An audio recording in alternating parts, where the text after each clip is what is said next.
নমস্কার বন্ধুরা, নিরামিষ কিচেনে সবাইকে অনেক স্বাগতম।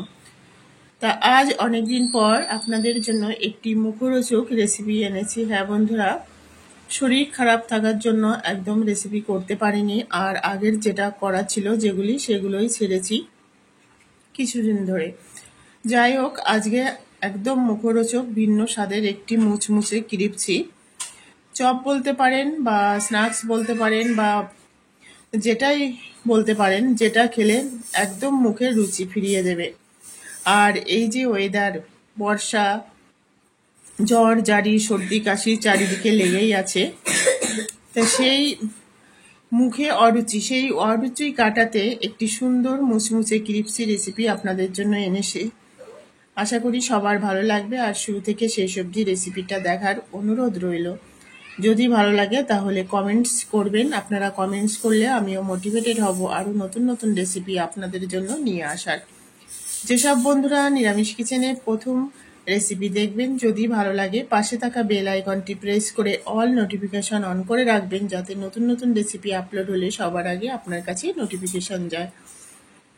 আজ একটু আপনাদের ভিন্ন জিনিস দেখাচ্ছি। হ্যাঁ বন্ধুরা, দেখুন, সবার বন্ধু হনুমান ভীষণ ভালো লাগে, বেশিরভাগ সময় আসে বাড়িতে। আর এটা এসছিল একটা বিকালে, মানে দেখেই বুঝতে পারছেন। ওরা ভীষণ ভালো, ওদের খেতে দিলে ওরা টুক করে চলে আসে দলে দলে সবাই মিলে। যেহেতু আমার জ্বর ছিল, ঘরে কোনো ফলও ছিল না, আর খাবার দেওয়ার মতো সেইভাবে ওদের কাছে কিছু ছিল না, তাই ওদের ছবিটা তুলে রেখেছি আমি, সামান্য একটু আপনাদের সঙ্গে শেয়ার করলাম। আশা করি ভালো লাগবে। দেখুন বাচ্চাগুলো কত সুন্দর, আর মাগুলো কিভাবে ওদের বাচ্চাদের কোলে নিয়ে নিয়ে ঘোরে এ গাছ থেকে ও গাছ। কত ভালো লাগে। ছোট্ট ছোট্ট বাচ্চারা দেখুন খেলা করে, ঠিক মানুষের বাচ্চার মতো। মানুষের বাচ্চাও যেমন ছোট্ট ছোট্ট খেলা করে, ভীষণ মিষ্টি। আমার ভীষণ ভালো লাগে। আপনাদের কেমন লাগে কমেন্টস করে জানাবেন। তা চলুন দেখা যাক কিভাবে এই ক্রিপসি মুচমুচে রেসিপিটি তৈরি করেছি।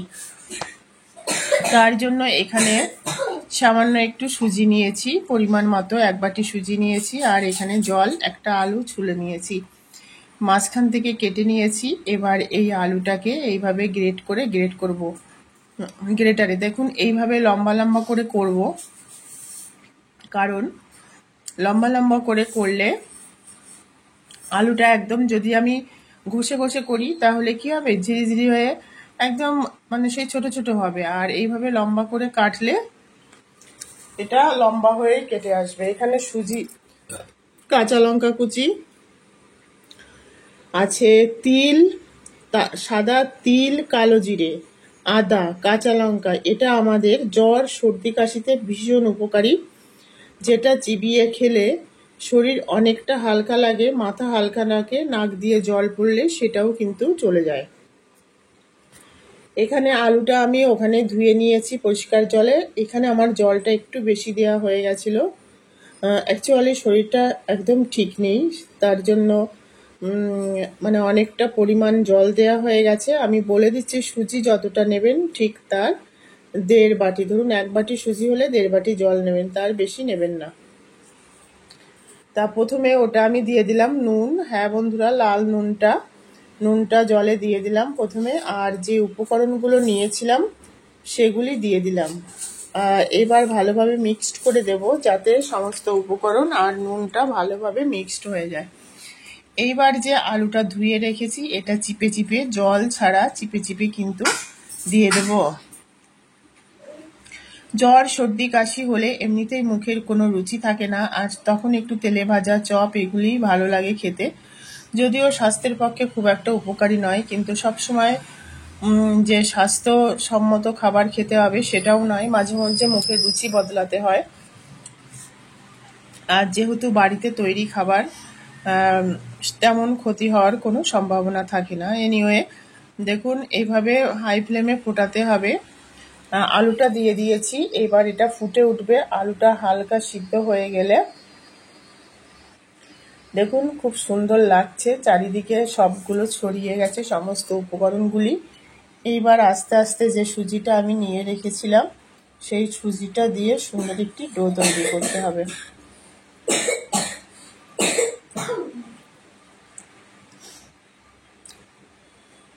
দেখুন ফুটছে। এইবার গ্যাসের ফ্লেমে একটু লোতে করে দেব। লোতে করে দিয়ে তারপরে সুজিটা দিতে হবে, না হলে কি হবে, এই হাই ফ্লেমে থাকলে সুজিটা দলা পাকিয়ে যাবে।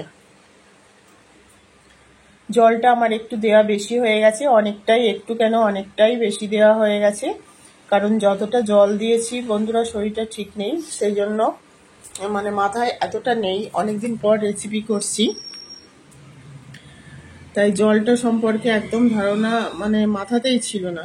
তা আপনারা যখন করবেন আমি বলে দিচ্ছি, যতটা সুজি নেবেন তার 1.5 ভাগ জল নেবেন। ধরুন 1 বাটি সুজি হলে 1.5 ভাগ বাটি জল, তার থেকে বেশি দেওয়া যাবে না। দেয়া যেতেই পারে, অনেকক্ষণ ধরে এটাকে ফোটাতে হবে, অনেকক্ষণ ধরে ঠান্ডা করতে হবে, অনেকটা গ্যাস পুড়বে, টাইম ওয়েস্ট হবে, এটাই, আর কিছু নয়। যাই হোক, এই যে এর মধ্যে যে উপকরণগুলি দেওয়া আছে, এটা যখন তেলে ভাজা হবে ভীষণ মানে ক্রিপসি লাগে খেতে। আদাগুলি, জিরেগুলি মুখে পড়বে, তেল আমাদের শরীর গরম রাখতে সহায়তা করে, আরো ভীষণ মানে বিভিন্ন উপকার আছে, মানে উপকারের কথা বললে শেষ করা যাবে না। যাই হোক, দেখুন এইভাবে এটা একটা শক্ত ডো তৈরি হয়ে আসছে।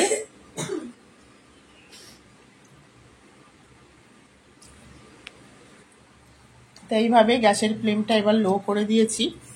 লো করে দিয়ে যখন এটা শুকিয়ে যাবে, সুন্দর একটা ডো তৈরি হয়ে যাবে, এবার এটাকে নামিয়ে ঠান্ডা করে নিতে হবে। তো আমি গ্যাসটা অফ করে দিয়েছি, এবার এটাকে নামিয়ে নেব। দেখুন কড়াই থেকে ছেড়েই দিয়েছে,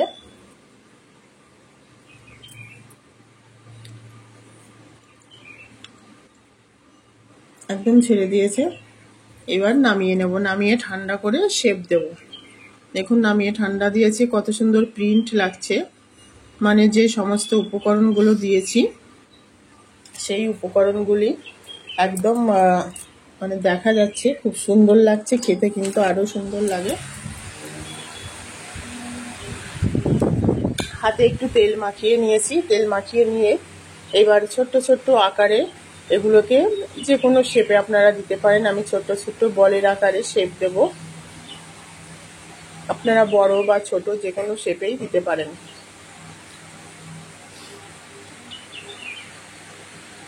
এই গোল দিলাম, একটু চ্যাপটা করে দেবো, গোল দিতে দিতে একটু পরে চ্যাপটা করে দিয়েছি, মানে আলুর চপের মতো মিনি আলুর চপ, মানে আমরা বাজার থেকে যে আলুর চপগুলি খাই সেগুলো তো সাইজে একটু বড় হয়, আর এগুলো সাইজে একটু ছোট, মিনি আলুর চপ বলতে পারেন।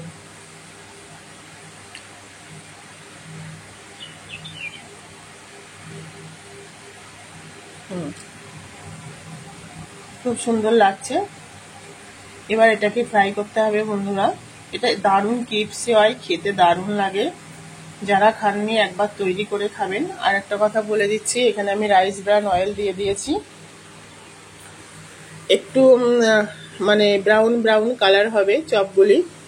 যদি রিফাইন অয়েলে ভাজেন তাহলে একটু ইয়েলো ইয়েলো হবে, আর যেহেতু আমি কোনো হলুদ দিইনি এর মধ্যে, রাইস ব্রান অয়েলে ভাজছি, সেই জন্য এটা কিন্তু লাল লাল হবে, মানে আলুর চপের মতোই লাল লাল হবে। আর ভাজার সময় গ্যাসের ফ্লেম হাইতেই থাকবে, দেখে বুঝতে পারছেন। আর যতগুলি তৈরি হয়েছে একবারে হবে না ফ্রাই করা, আমি দুবার করে ফ্রাই করব। আর এইভাবে নাড়াচাড়া করে দিতে হবে। এই বাদামগুলি আর যে মশলাগুলো দিয়েছি বন্ধুরা, যখন মুখে পড়ে অসাধারণ টেস্ট লাগে।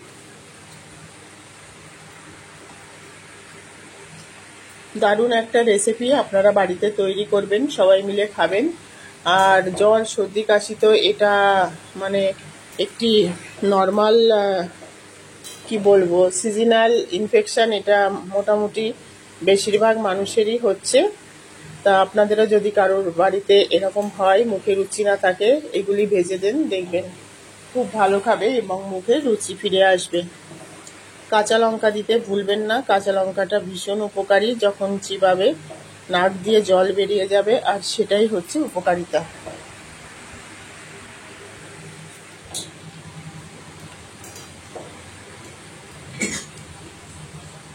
যাই হোক, দেখুন কালারটা জাস্ট অসাধারণ হয়েছে, একটু লালচে হবে বলে দিয়েছিলাম।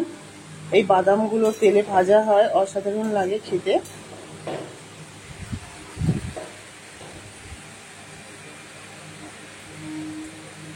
মানে দুবার করে ভেজে নিচ্ছি বন্ধুরা, একবারে তো হবে না, দুবার করে ভাজলে এটা ভালো হবে। তো দেখুন ভাজা হয়ে গেছে আমার।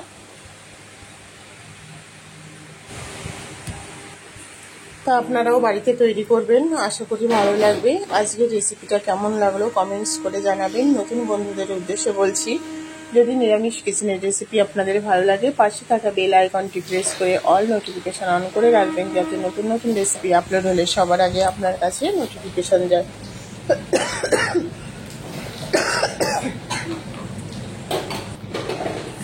আর যেসব বন্ধুরা নিরামিষ কিচেনের পাশে আছেন, সবাইকে অন্তর থেকে অনেক প্রীতি, শুভেচ্ছা, ভালোবাসা এবং বড়দের প্রণাম।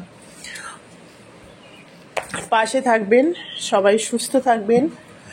আর এই মানে ঋতু পরিবর্তনের সময় নিজের সবাই শরীরের যত্ন নেবেন, কেয়ারফুলি থাকবেন, কারণ চারিদিকে প্রচুর ভাইরাল ফিভার। মানে একবার যে বাড়িতে একজনের হচ্ছে, সবার কিন্তু হচ্ছে।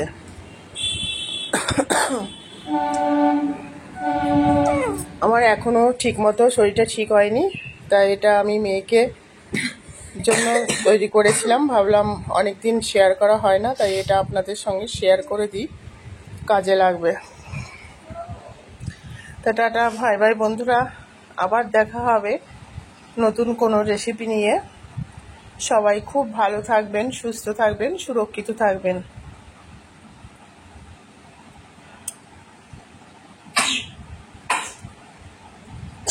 আর এগুলো ভীষণ ক্রিস্পি, তৈরি করে অবশ্যই বাড়িতে খাবেন।